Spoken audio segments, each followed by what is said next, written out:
All right, thank you very much for keeping it here on Morning at NTV, this 6th day of May 2025. It's also the day that the National Resistance Movement is beginning what is being touted as a significant step in the party's political direction ahead of the 2026 general election. The party primaries for LC, that's Local Council 1 and 2, is expected to happen today from 11:10, I must be very specific, to 2 p.m. Over 72,000 polling stations across the country are expected to host NRM members in their respective villages as they line up to vote for their preferred leaders. These candidates will later contest in the general election on the NRM party ticket. The party leadership has issued a directive that once you participate in party primaries and lose, you should not come back as an independent. The State Minister for Water, Ms. Aisha Sseninde, says, "When I looked at our register in Kalungu, I resolved not to participate in the primaries." That's a discussion or an aspect that will form a crust of the discussion on Kickstarter this morning. I also have to emphasize that flashpoints across the country that many have their eyes on as the governing party conducts this election process are Sembabule, Kalungu, West Nile, Torosa Region, as well as Kijja. Reports from Kijja say election materials were distributed to polling officials on Monday morning, and this was done apparently to avoid a last-minute rush, which usually accounts for much of the errors that we see in the political process. Ahead of this particular process, the president, in communication to party members on Saturday, said that they should fully participate and choose their leaders. On set this morning, I'm joined by lawyer and political analyst, Mr. Job Kijja is with us. He's also a leading actor within the civic space. You're most welcome to Morning at NTV, Mr. Kijja. Good morning, viewers. I'm happy to be hosted here in TV. We're also joined for the very first time by the Honorable Dr. Rosemary Sseninde, the Director for Mobilization in the National Resistance Movement. Many thanks for making it. Thank you very much. Good morning, viewers, and praise God for this day. Amen.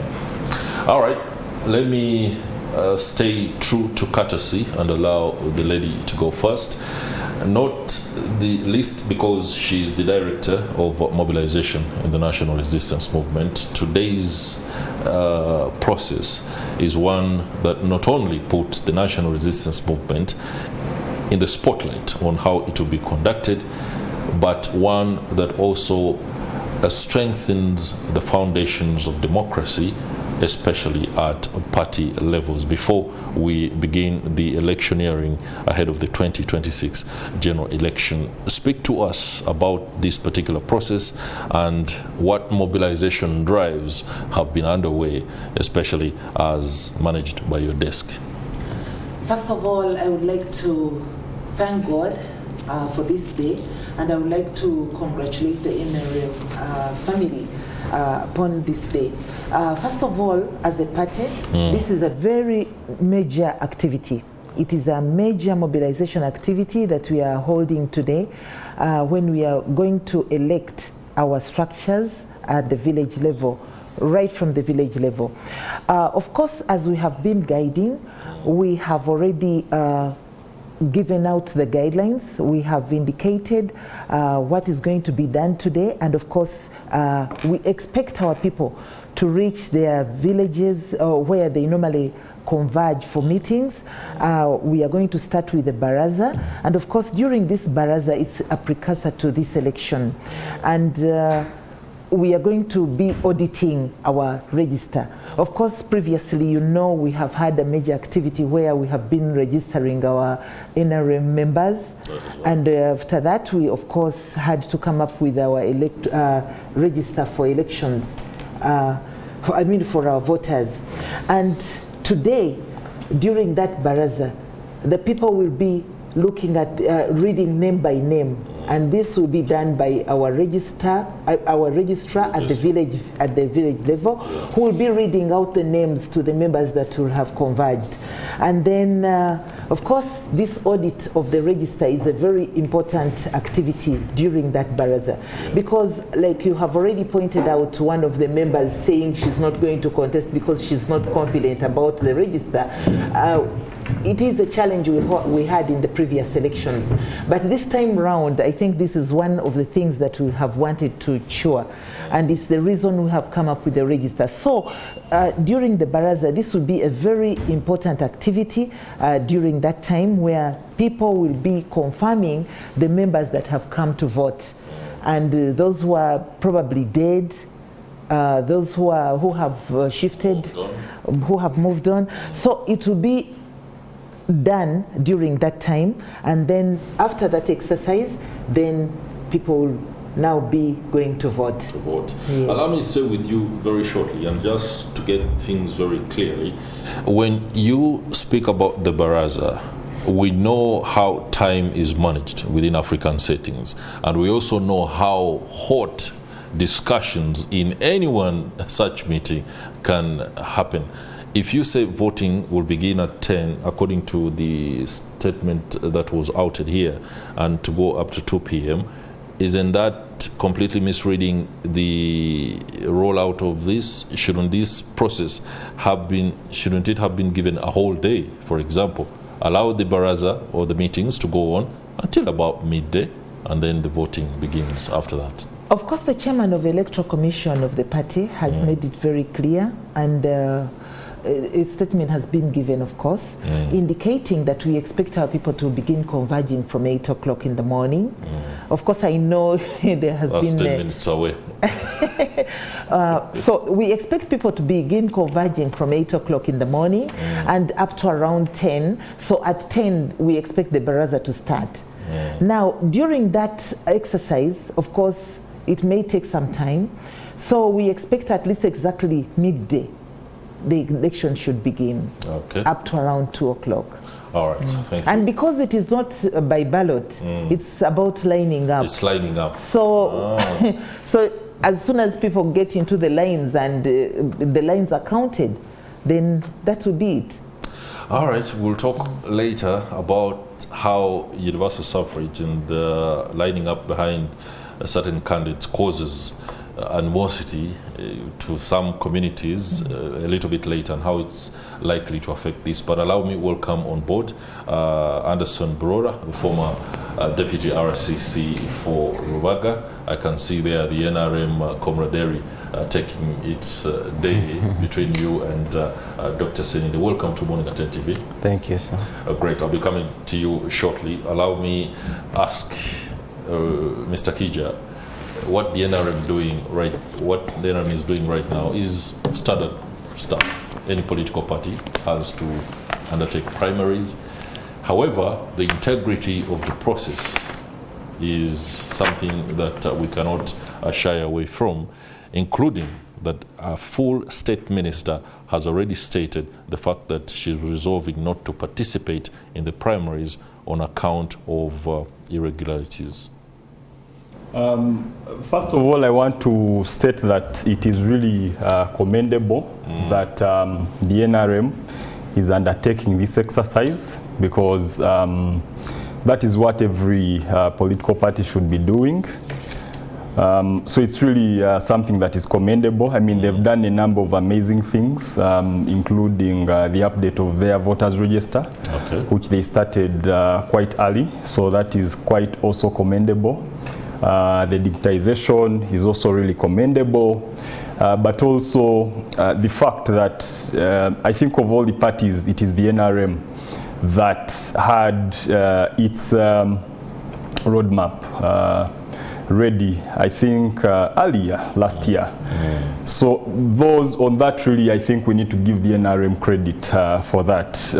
However, of course, there are a couple of issues which need to be taken note of. First of all, when I hear them saying that people who are participating in the primaries, if they lose, they will not be allowed to contest in the actual elections. I wonder what legal framework the NRM is planning to use to bar them from contesting, because there's no legal framework. I mean, Uganda's laws are very clear. So on that, I want to believe that the NRM is really trying to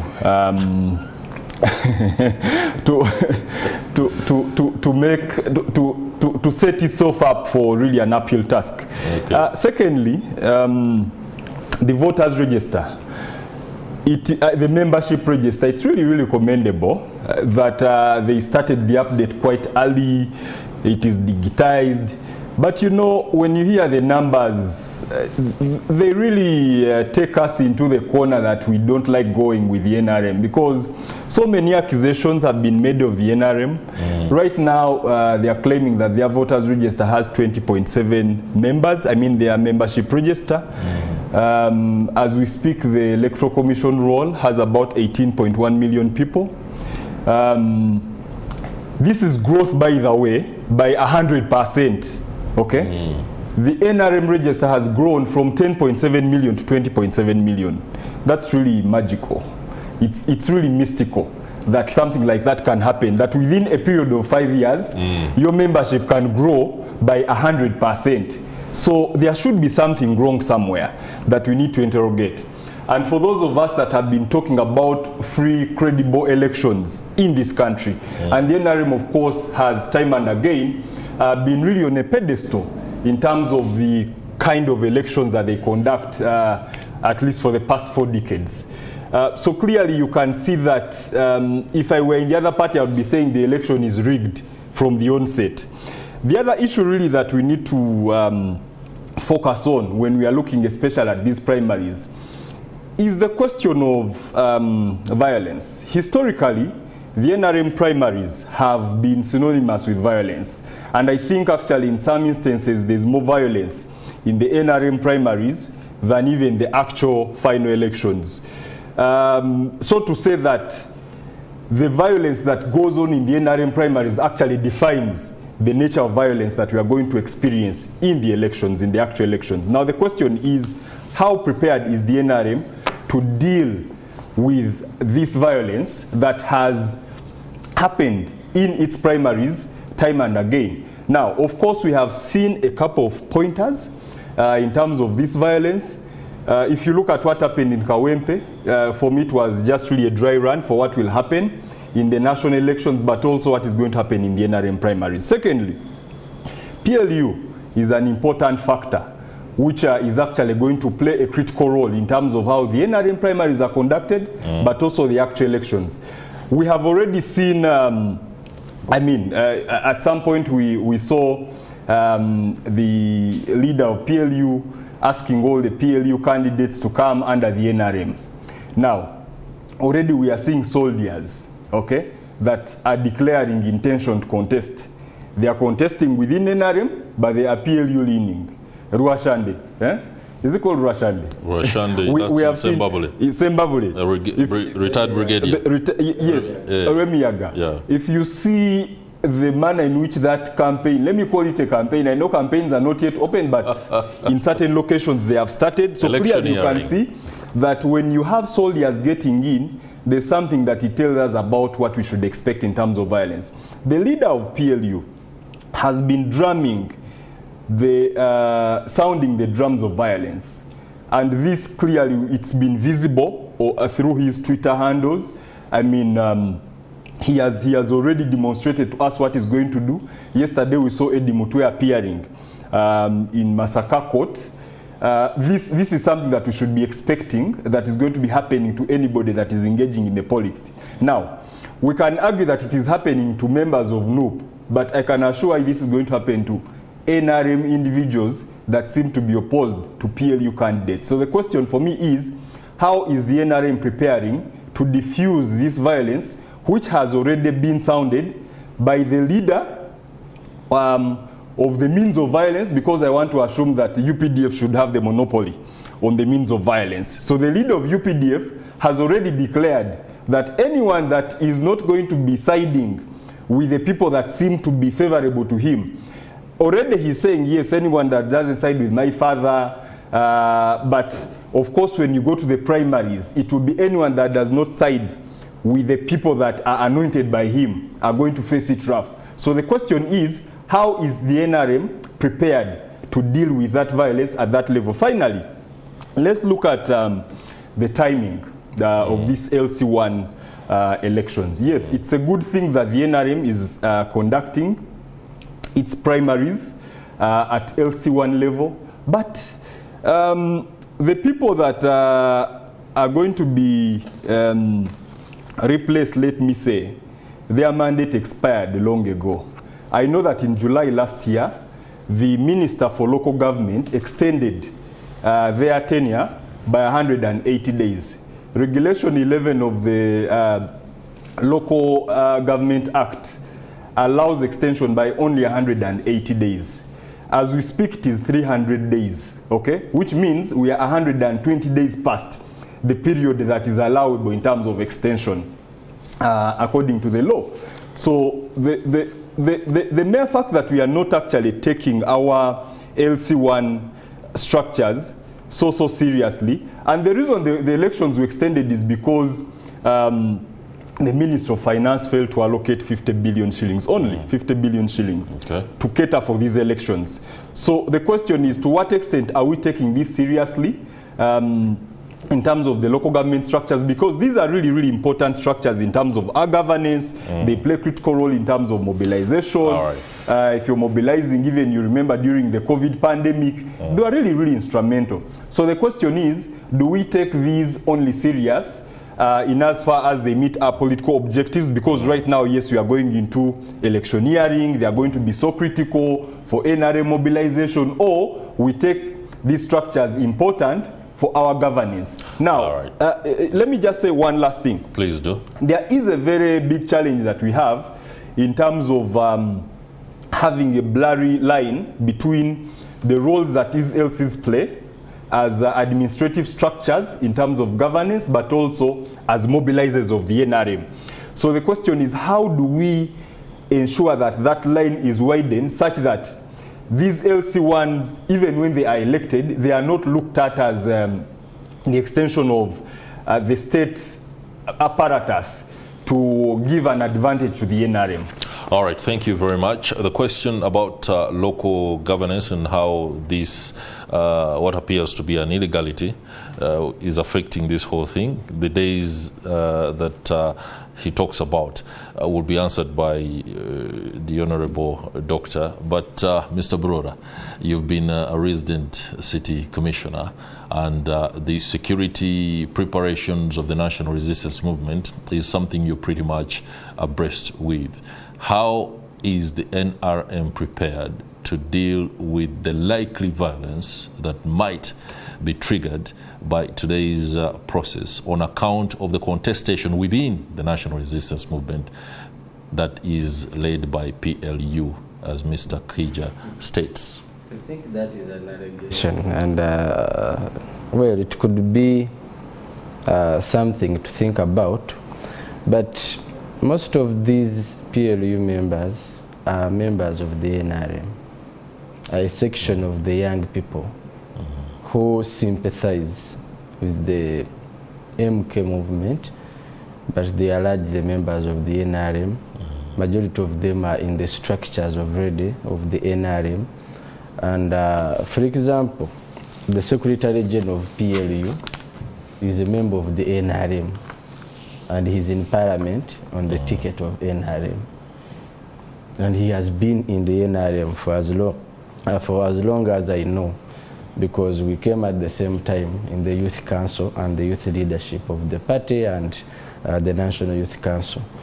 Who else? Majority of them, all of them, apart from maybe Mwenda and the Gashumba and who else? Who have been outside the structures of the NRM.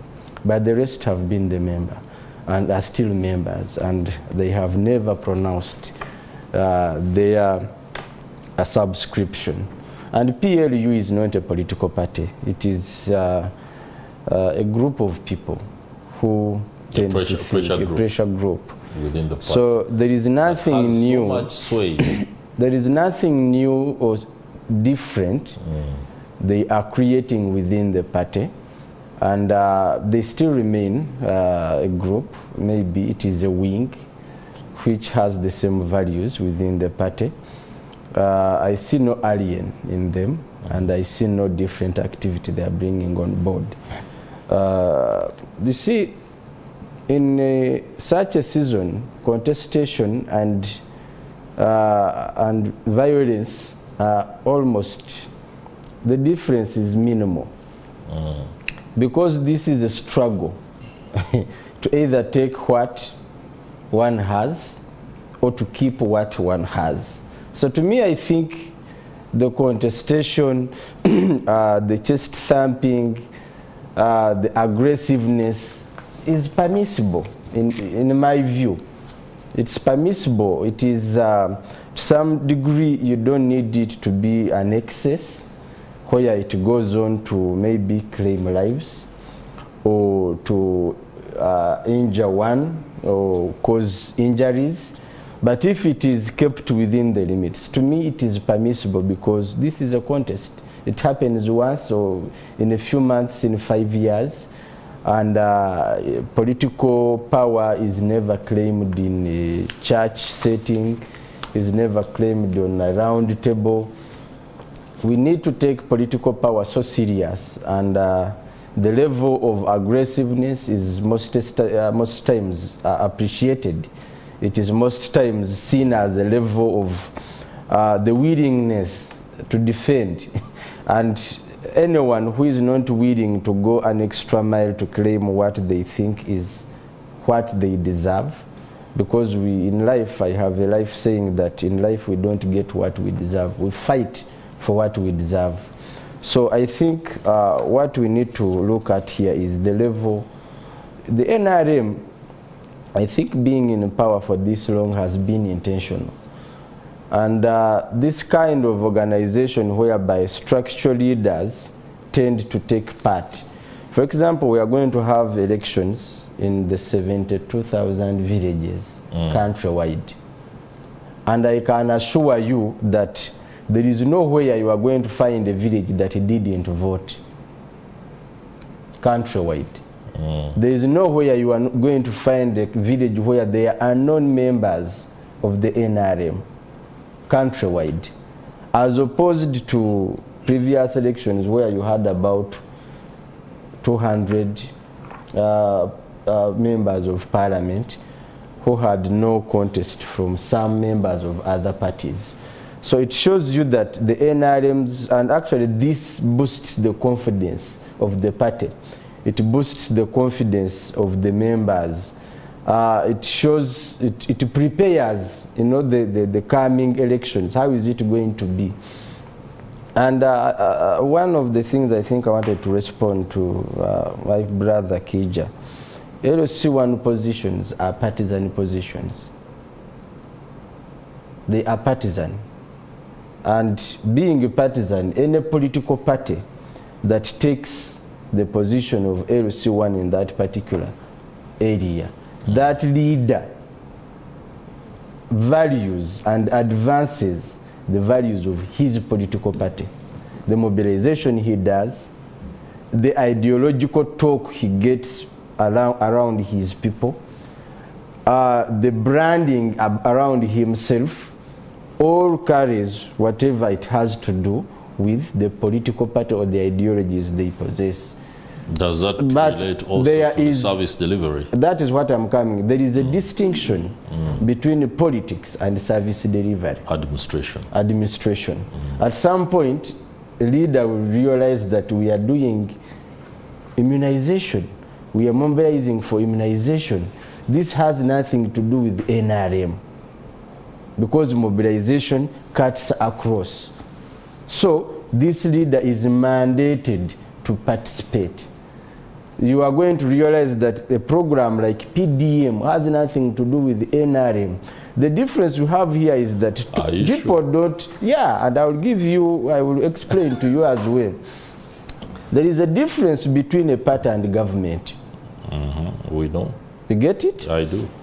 PDM has nothing to do with the NRM party, but it has something to do with the NRM government. So if you can't distinguish between the two, that this is government program, not NRM program. The NRM chairman can be part of the program to influence or even sometimes implement the values of the manifesto. But it does not mean that this is an NRM program, because it is passed through the structures of local government, where even the LC chairman has a contribution of identifying, of recommending, and also overseeing what is taking place. All right, I hope later we can have a little bit more clarity on that, because many of those that hold offices often get confused about we just need to clarify on this. And the politics of the day. Now that they will be taking office, we can fear for those who will be served. Honorable, let me return to you on the aspect of the illegality of this whole process, because elections of LC councils, on account of what the Ministry of Finance said was a lack of funds, was not, the dispensation was not made clear. You are a mobilizer and effectively mobilizing for an illegality. Not so? Okay, first of all, I want to recognize the importance of LC1s because they are a backbone of governance and service delivery at the grassroots level. And of course, I know we have had a challenge as a country of not having these elections done of the local councils. And of course, I know the ministry having indicated that these elections have not been taking place because of lack of resources. Of course, I know it is a challenge in planning, probably. But one thing I want to say, I think we need to call upon Parliament. And because we know Parliament does the allocations of resources. So I want to call upon Parliament, because this is a critical issue. I want to also recognize that it is true there are a number of villages that are in administrative limbo because they lack leaders at that level. So I think it is important that Parliament of Uganda takes cognizance of this importance and actually come up with allocations for this. I know it can be done. I know it can be done. Because if we don't do it, then we are going to continue having challenges. For us as mobilizers, of course, our interest is to have this leadership at the grassroots level, because we know very well the roles that are played by this the leadership of local council, one at the village. There are quite a number of activities that the government is putting in place, and a number of projects. We have done, like my colleague has said, the PDM, service delivery, a lot of service delivery that has to be overseen by this leadership. So if we don't have those leaders, we have a big gap. So it is the reason I say that it is important that government and Parliament sees the importance of this and definitely allocates resources for these elections. We need them. I can't say much beyond that. The fact is we need these elections.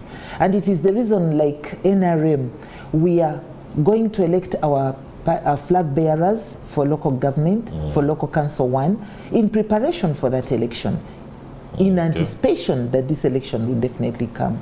So I don't know whether that will continue to be a black spot on the integrity of the process going forward, because what I see or read from the explanation is that governance takes precedent. We need to move forward. without necessarily holding ourselves back on account of the Minister of Finance not having the funds to conduct this particular election. But this is a question that I think each one of us will have to give their take. Job Kijja spoke about it and the challenges of independence. The President himself has said he is taking part in the verification in Raktura, but he will not be participating in the election. To you, why should the chairman of the party not participate in an election as important as this? The fact that he's attending the Baraza is already evidence that he's going to be part of this.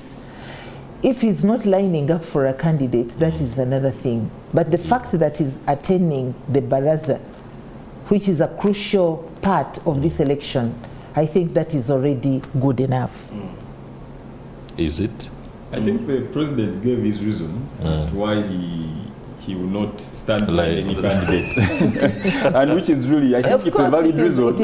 It's a valid reason. I agree with him, because if he says he doesn't want to really take sides as the chairman of the party, and that really for me is commendable. So that means he can only participate in voting if it is secret ballot. If it were secret ballot, it would make sense. But the question then is, why can't NRM conduct secret ballot? Because I mean, for me, the mere fact that the election actually is being conducted in a manner that is not transparent. I don't know that it is not transparent, it is overly transparent. It is overly transparent. Already challenges the credence of that election. I think for me, that's one of the issues that actually you guys need to be. Imagine if you are having MP elections and people are standing, or even presidential elections. And now LC1 elections, this actually for me is even more critical, because you know the LC1 chairperson interacts with these people on a daily basis. So he will know who voted for me and who didn't vote for me. So when you conduct such elections in such an open manner, you actually are risking people's lives. But you see, for me, one of the other interesting things which really stands out in this election, not election, but generally the way the NRM has laid out its roadmap, is the recruitment of 145,000, they are calling them vote guardians. I have seen when NUP was trying to launch their guide, the treatment that they have received is really such a contrast with what the imitation that NRM is actually doing on its part. And for me, this again lends credence to the point that I made earlier about violence, which I know Anderson has tried to downplay, and is actually trying to tell us that, you know, contestation, yes, is acceptable, but the question is, at what point does contestation, from the way you're describing it, become unacceptable? Because I think what we're actually challenging now, I read the parameter. And you see, I mean, an election is a contest, a campaign is a contest, and that's understandable. That one, we don't even need to be lectured about it. But the question we are grappling with is violence, okay? Which violence has actually been synonymous with the NRM elections. I mean, this is not, we've been in the NRM primaries. Of course, we expect that to happen. We can't really rule it out. The signs are visible on the walls, but also that Uganda's elections have become synonymous with violence. And actually, from the studies we have done, we have found that every election, successive election, inherits the remnants of violence from the previous election. Every election that happens in this country, you realize that there's an escalation of violence from what happened. There are new forms of violence that emerge. In the last election, it was very clear that we saw the drone emerging, we saw abductions happening. Right now, for the first time in Uganda's history, we are seeing the head of the military chest thumping about abducting people and torturing them. And I think for me that is defining the trajectory of the next election. You are trying to attach this attachment you're trying to have of the CDF and the NRM shouldn't be acceptable. The CDF is not a structure of the NRM. You should abuse or disabuse the CDF for personally participating in matters probably that do not concern him. But the CDF is not a structure of the NRM. So neither do we recognize him anywhere in the structures of the party. So all the actions of the CDF shouldn't be accounted on the NRM as a party. As a party. I think that is very wrong. And just a moment, Joe, and this should be clear. Mr. Barora. Because I see so many people attaching this to the NRM, attaching it to the candidates of the NRM and the structures of the NRM, which is wrong. You see, we should be mature enough and objective enough to attach every blame, every action to where it belongs. Without crossing or even, I regard this to hired hate. You transfer hate from one point to another just to suit your own narrative and hired hate. Let me ask Mr. Barora a question. Your reading of history and the years that you have spent first participating but also observing Uganda's politics, would somebody be off the mark if they thought that the actions of any one person as high as the CDF of the Uganda People's Defense Forces, whose footprint in election violence is well documented, who is also the son of the chairman of the National Resistance Movement Party, would be very, very off the mark? Yeah, I think it would be off the mark. You see, that is where we fail to resolve these challenges we go through. And even if the CDF thinks that by doing so, he's helping the NRM, or he's trying to solve a problem within the NRM, he's also wrong. That is one. Because it has not been helpful, it has not solved any political question we have. It has rather escalated the problem, and it has affected the party. That is what, and that is why I am personally, as a reality, personal as a member. That's why, because I am contesting in this election as a member of parliament for Nakawa West. Ah, there you go. And the fact that I am contesting, I want to deal with my politics without the aid of the military, which supposedly has an effect on the election. That is one. Two, one of the reasons why we fail to resolve the challenges we go through as a country is by transferring all the time the blame or going around the problem without solving it. We know the problem. And the problem here is we are trying to say, as members of the NRM, whatever actions that are done by the military in an election are not part of the party, and neither they part of the roadmap of the party. The activities are stipulated. We need to face Kijja if he has gone outside the scope of work he's supposed to do. For example, if Kijja came here to mobilize the members of the NRM, but in his capacity, how can you ask of that when you cannot disengage from the advantages that come from such action? Yeah, that's what I'm saying. That is a failure of us as a party. It is a failure of the Secretariat to clearly come out and say, these actions you are trying to attach on us as a party are not part of our objectives. And indeed, briefly, indeed, they are not. They might be an aid.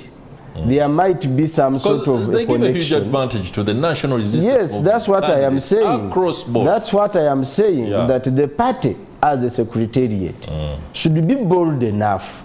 You saw a letter that Minister Mao wrote about Sebufu. I think to me that was mature enough to say that as the Ministry of Justice, we abuse this It is not part of the national objective. If so many other corners that are responsible for the administration, for the governance, for the peace, for the security of this country, because there are many other. Even I saw the letter from the Uganda Human Rights Commission. Uganda Human Rights Commission. Such, you saw the comments from the Katikiro. I agree. If that chorus got bigger, there would be a lot more. Just 130 seconds. Please. It is through those structures that once they accumulate around an individual that they overwhelm. But the more we keep silent about these matters, in one way or the other, we all become victims of circumstances. And it is why I am saying that you as an individual, if you did something beyond your scope of work, all of us should be concerned without just thumping whether we benefit or not, because we never know when one of us becomes a prey to such malpractices. All right, I will need a mobilization chief to come in very shortly, but please do submit, and then we go to Dr. Sseninde. I really feel the pain that UNRM people are feeling, but I wonder, especially in terms of in respect to the behavior of the CDF. But I just want to really pose one question to you. The CDF is appointed by the Commander-in-Chief, who is the chairman of the NRM. Who is the president? He's the president of this country. He's also the chairman of NRM has no right to appoint anyone in mainstream government. Chris, if I may be allowed to just really make my point, okay? You have a point of reference? Document no. Actually, I want to refer to a tweet by MK, where he says, I will only release Eddie Mutwe when he gives me the order. That is his father. He would have learned the history of NRA/UPDF by then. And I will understand that, and he will understand that NRM is a party that represents the whole country. It can never be defeated. He's talking as the CDF of UPDF. He's talking NRA with UPDF. And he's making reference to NRM as a party. So the question I was posing before Burora, please let me finish. Let me finish. Pose that question. Yeah, but you see, on the handle of MK, it's clear that he's the CDF of this country. Yes, okay? Yes. But the CDF is appointed by the NRM chairperson. What? Is appointed by the president. Let me make my point. Let me make my point. Yes, he's appointed by the president, who is also the NRM chairperson. You as NRM members. See, let me finish. Let me make my point. Let me make my point. All right. As a member of NRM, who is so much bothered about the conduct of the CDF that is actually taking away. I have never been a member of the NRM because Museveni is the father of Muhoozi. Let me make my point. There is a difference. Let me make my point. Try to understand his point. As a member of the NRM, okay, I've seen you writing so many things about other people, even to the chairman, by the way. Yes. You wrote to him about corruption. Yes. Have you written to him about the conduct of the CDF? How do you know? That he has appointed. How do you know? I mean, you made public the letter you wrote about AAA. Not everything is public. Make this public? Not everything is public. Make this public. So I think really we need to understand, we need to appreciate that we are captive. These NRM people are captive. Even they themselves cannot actually challenge the conduct or character. But we are here challenging. We are here challenging. Burora the party and leadership. Mr. Kijja. By the way, before this, Burora told us that PLU, is actually more or less an organ. It's a pressure group. Which is a wing of the NRM. He said that. The chair, I mean the coordinator, the leader of PLU, is sounding these drums of violence and war. And you are now distancing yourselves from these drums of violence. I don't associate to them. I don't. Let's already acknowledge. Should I be? They are going to mobilize for the party. No, should I be accountable for your own actions just because we are members of the same party? Perfectly understandable. I don't think that is right. Kijja, I appreciate your sentiment there, but Dr. Sseninde. I think it is very important for us to appreciate that as a party, as NRM, we don't condone actions of violence. We don't support those kind of actions. So when we say that the NRM party supports these kind of things, I don't think it's right For us as a party, we don't condone actions of violence, and definitely we don't agree with those actions. If I may ask this question, how and at what point have the top leaders within the National Resistance Movement Party come out and stated unequivocally the distinction between the party and government?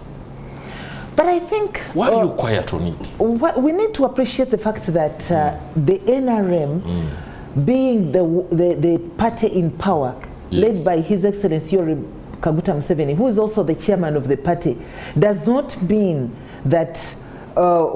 definitely, of course, I know we cannot rule out the fact that it is President Museveni who is the chairman of the party, at the same time the president of Uganda. And the fact that we are the ones in government, it doesn't mean that when there is something wrong, then it is the NRM party that has caused that. So I think it is important for us to appreciate that the NRM government is doing what is supposed to do in the way that can help the people of Uganda appreciate the actions and the work of the party. All right, ladies and gentlemen, let me keep this to the election, because if we discuss the greater context of the politics in Uganda with regard to NRM, first as a party leading in that state, but also government, we shall reach levels of the discussion that we might not want to go into right about now. The issue of independence. A full state minister has said that she will not participate on account of what she says are irregularities within the... But as we go forward, especially in 2026, independents are going to mushroom from all over. And there will be NRM, there could also be other political parties. How are you going to deal with this? Because it could be a mobilization nightmare where the independent is far stronger than the candidate who is favored to be the flag bearer by the party. Of course, for instance, in the last elections, one of the challenges we had was lack of a register. And because we didn't have a register, I think it caused many... People took advantage of that. Many people took advantage of that.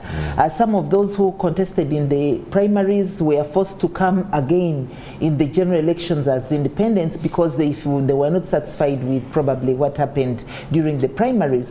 And it is what we have tried to cure this time round. It's the reason we tried to come up with a register, and it is the reason even today we are ensuring that people confirm what is in the register in order for our candidates to be confident and agree to our guidelines. Because we have already guided that once you contest in the primaries, it would be good not again to come and contest as an independent in the general elections, because it definitely will disorganize our elections. Yeah, of course. In one way or the other. Let's stretch the elasticity of Mr. Brora's ability to make this election a bit bloody. You want the seat for, is it Nakawa? Nakawa West. Nakawa West. If you are beaten in the primaries of the National Resistance Movement, the series of events in the last 2 years demonstrate that you have the knack for disagreeing, especially with the establishment. What are you going to do in case that happens? Well, I want to go a little bit back. We have had a series of precedents, and this is where the Secretariat and the Electoral Commission of the NRM is also put to test. Okay. We have had irregularities in the party where there has been some sort of favoritism. A certain candidate being declared even when they have not won. Case in point is that there are people, I can give you 3 examples. Example number 1 is when they declare someone who didn't win.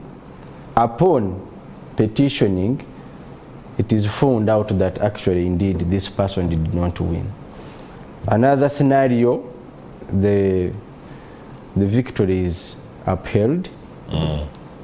But when you go into a general election, the person who purportedly won in the primaries loses miserably. Now, point number 2 is the Electoral Commission of the NRM going to be fair in the election itself? If there is fairness, I met a scenario recently. I was talking to someone. They sat colleagues who were contesting. If you win, I will not stand. When he lost, the other one stood. I said, but you told me when you win, when I win, you won't stand. Said, but I said if you don't. I said if you win, not when you steal. The Electoral Commission of the NRM That's interesting. is on test also. Sometimes people don't come independent just because they want. They come independent because there have been some irregularities in the election.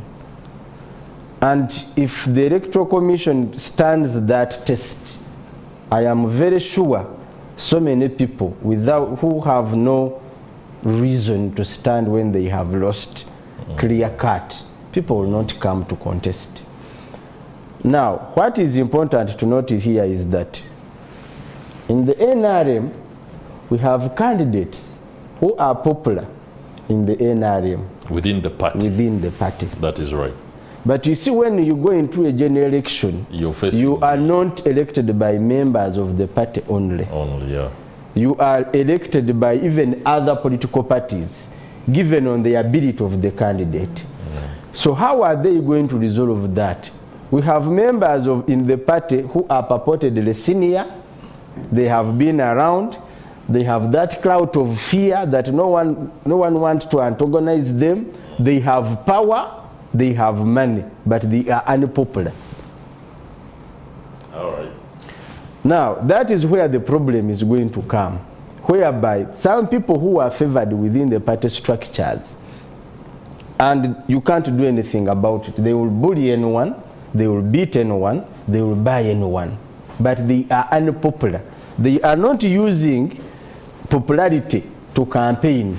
They are using the money and the power to campaign. All right. What do you do with someone who has no power to bully, who has no money to buy, but is popular? Thank you very much. Those are the things we need to look at. Yeah, thank you very much, Mr. Brora. Let's go for a break. When we return, this conversation will continue, and we'll try to understand, especially for those that could be popular outside of the national resistance movement, but unpopular within the party. Interesting ahead of 2026. Stay with us. Welcome back. I'm glad you're still with us. The national resistance movement members, as we speak in some parts of the country, are beginning to discuss the Baraza sessions or meetings as the verification of their register goes on ahead of the election of the local council leaders. But for now, let's see what's happening. I do understand that there has been a heavy downpour across the Victoria Basin, and that has affected some of the meetings that were supposed to be held in certain places across the country. Right now, I'm joined by my colleague, Ivan K. Walunyolo, who is in Entebbe. A very good morning, Ivan.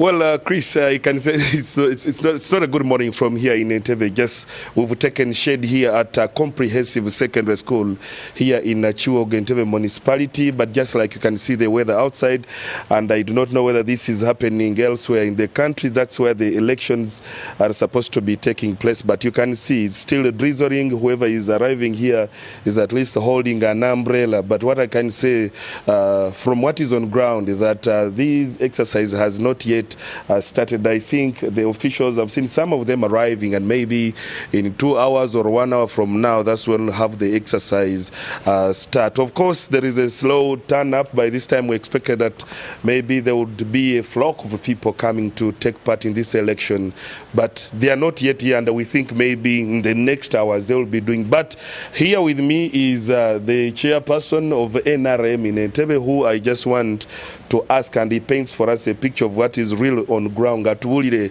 chichichi yenyini lwachi baludewo kutandika okubeera nti batwala mu maaso okulonda kuno kolona kolwa sebo nkwaniriza ku NTV kakukwatire. Yes sebo amanya Nyakana Steven chairman we NRM mu Lugonjo na Kiwogo wano wenyini wetuli enkuba etutankanyizaako naye nga programu yaffe yabadde nti abantu batandika okutuuka saawa 2 paka kunya naye nga saawa 6 gwennyini we bagenda okutandika okulonda naye wenjogera ba registrar we bali abe NRM mu kitundu kino kati awo nkubiriza abantu be NRM bonna okujja mujje mukebere olunaku lwa leero wetuli wano comprehensive ate tweteeseteese kubanga tulinawo ebifo ebyokulonda abantu abasinga nganzi Nyakana mpise mwana opposed olw'obulungi bw'ekitundu kye mbadde nkolera pata yange ye NRM naye kati akaseera kano publicity wange we NRM mukulu Nsamba Joseph yesimbiddwako abantu 3 naye ke kalulu ke tugenda okulonda olwaleero n'owabakyala naye yesimbiddwako abantu 2 Heleni ne mama Namugga publicity w'abakyala ku executive yange vice chairperson basimbyeko abantu 2 omukulu Magombe ne mukulu Wambale so ebyo bikyali wano nenga abantu bagenda kujja bakwenkuba ekyatutankanyizaako twebaza NTV okujja okulaba nga programu zaffe naddeze NRM eziwagira mu Entebbe n'okutwaliza mu ggwanga lyonna ebali nnyo ssebo. Kale tutera kulaba nnyo nti olumu okulonda we kubeerawo security weeri biri ebigenda mu maaso oli omu ku bali wano simanyi oba ogenda kulonda naawe oba oli kinaye embeera nga bweri ku ground wano tandike n'amannya. Erinnya Mugabi John Socrates ate era member wa NUP National Unity Platform era omukuba NRM NUP. So leero nze wano kubanga ndi omu ku bakulembeze kuli n'essomero neneera nzize nga kalabalaba w'ekitundu ndabe obwenkanya ndabe emirembe egitambula kubanga tubadde tulabanga buli opposition kyagezaako tegeka wadde kulonda wadde ki olaba emmamba olaba RPG SMG naye leero ekyewuunyisa nti ekibiina ekiri mu buyinza nga kitegese okulonda tetunalabayo mundu tetunalabayo tanka tetunalaba batiyagaasi kiraga nti baba wadde embeera ennungi naye singa buno obwenkanya bubaawo eri buli kibiina singa buno obwenkanya bwe bubaawo eggwanga lyaffe lisobola okugenda mu maaso so era tusaba tingaNRM weweerebbwa omukisa guno n'ebibiina ebirala n'abantu abalala babaweddembe twalabye ebbanga eryayiseeko nti waliwo munnaffe Honorable Babirye yabadde ategeka abantu asobola obbawaako ekyokulya abaweeko ebintu poliisi yamugobye n'ebintu byonna n'ebikyankalanya naye tusaba nti eggwanga erinakula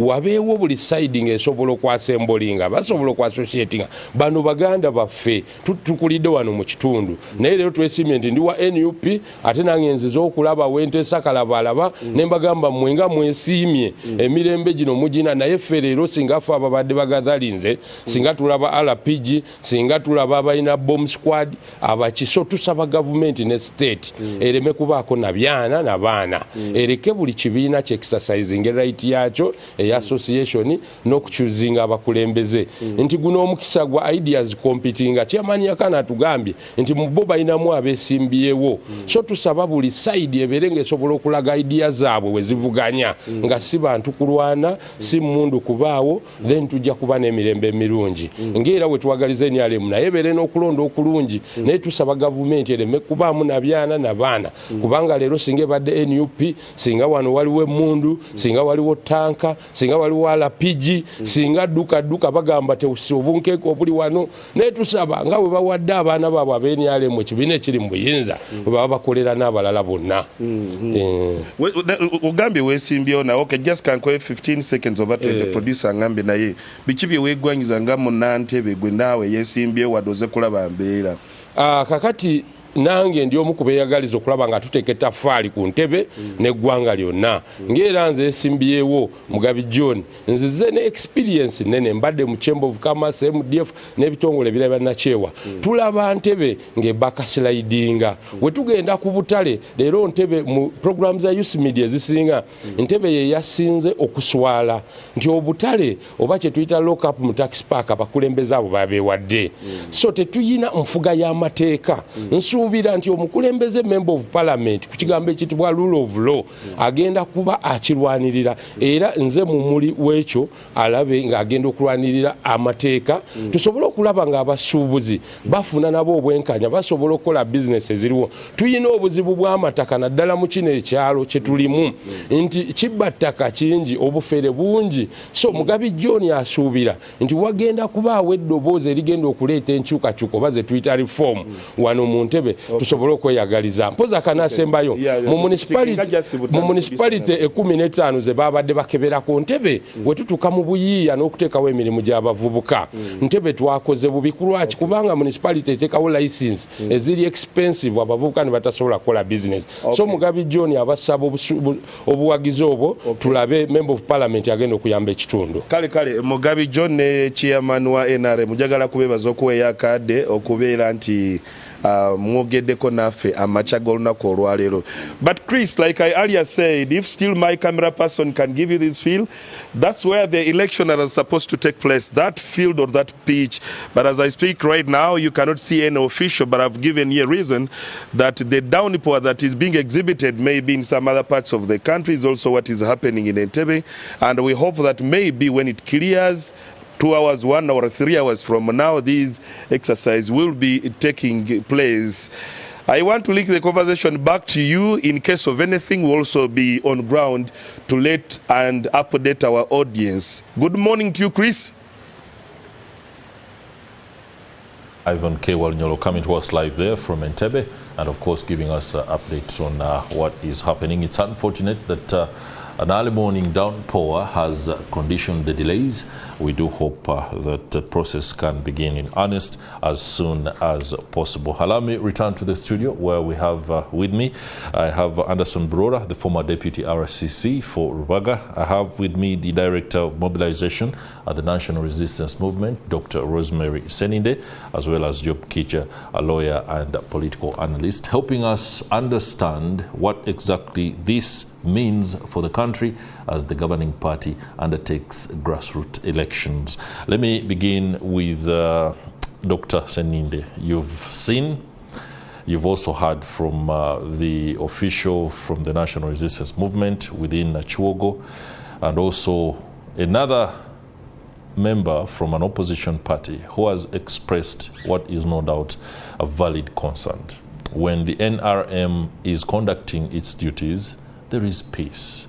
The army seems to understand or figure out that no one is going to cause any problem and doesn't deploy. When other political parties have to undertake their activities, it is war. What's your say on that? Okay. First of all, I want to thank the security that is keeping peace in this country. And of course, I know this election, like my brother was pointing out, that usually in such elections we see violence and confusion, and sometimes it calls for security to come up to help keep the peace. But I think as we go through these elections at the village level, the NRM elections, definitely we must give a benefit of doubt to our security organs. That is my prayer, because the NRM election is, I think, the first election now before other parties come up with their elections, their party elections. That is what I know.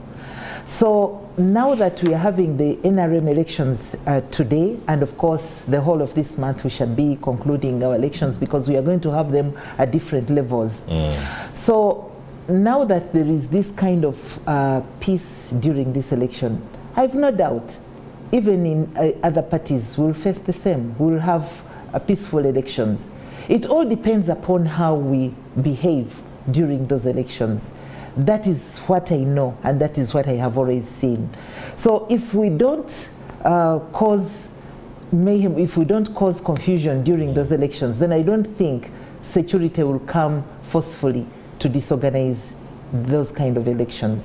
So it is my prayer that we are all peaceful, because we all love our country and we want peace. And that is the peace that the NRM government ushered in this country. Do you see it as Dr. Sseninde sees it? Well, of course, Mugabe John has, I think, really made the point that, you know, today it all looks really peaceful, which is understandable. We have seen it even during campaigns. If you look at the Kawempe by-election, we saw the NRM candidate being really escorted by the security and everybody. But on the part of the opposition candidate, we saw that he was abducted on nomination day. That's number one. The Electoral Commission of the National Unity Platform was abducted as well and tortured. The mobilizers, Chairman Nyanzi, etc., up to now actually Eddie Mutwe and others, we've seen that that is what continues. We saw what happened really in the Kawempe by-election, and I think in terms of the manner in which they are treated, the opposition, and this is not new because this is how the opposition has always been treated. Now, clearly, I think if you read even the statement by the president, was it yesterday or the other day, which was talking about these elections, you can clearly see the manner in which advantage is being created for the NRM, which cannot be accorded to the opposition. I mean, as we speak, Parliament is not sitting. Cabinet is not sitting. And the reason they are not sitting is to go and participate in these elections. The question is, when NUP declares, or FDC, or even DP, that they are going to be conducting their party primaries or grassroots elections, can they be accorded similar advantage? So I think really if we are in a proper multi-party dispensation, President Museveni needs to realize that, yes, like Anderson has been telling us, that he wears the hat of chairman of NRM, wears the hat of president, but also wears the hat of the commander-in-chief. I think as the commander-in-chief or even as president, he needs to be asking himself, how do I ensure that advantage is created for everybody, such that, because it is his responsibility to create a level playing field, because I think this was one of the fundamentals that he laid out in his 10-point program before he became president. Okay. Parliament should be according the same advantage. I mean, Parliament should not be looked at as a purely partisan. The leadership of Parliament actually should not be looked at as a purely partisan structure. Can the Speaker of Parliament tomorrow when NUP or FDC is conducting a national election of this nature, can they opt not to convene Parliament such that the members can actually participate? But also it takes us to the question of the point that has been made over time, that, you know, NRM cannot exist as a party without the state apparatus. And I mean, that takes us back to the contestation that we've been having with Anderson, when the military is being used to mete out violence. To whose advantage is this violence being meted out? Is it being who benefits from this violence? Because does the NRM, for instance, in a way, benefit or it doesn't? Does the NRM candidate, if the violence is being meted out in an election, do we see it being meted out on the opposition candidate or on the NRM candidate? So I think really, if we are in a multi-party dispensation, let us really try to work towards creating a level playing field for everybody, such that we can all enjoy the benefits of democracy. Talking about level playing field, this is one that shall come into play as you begin to campaign for the vote. If, for example, in the primaries, you guys are allowed to campaign, for that, I see the forces acting on one of the candidates will be seeking for that particular flag. I don't want to say it will be you or any other person, but you understand what I'm saying. Well, I think before you go there, I wanted to have a shortcut. You see, Kijja, political parties and art, they both have an art. Political parties and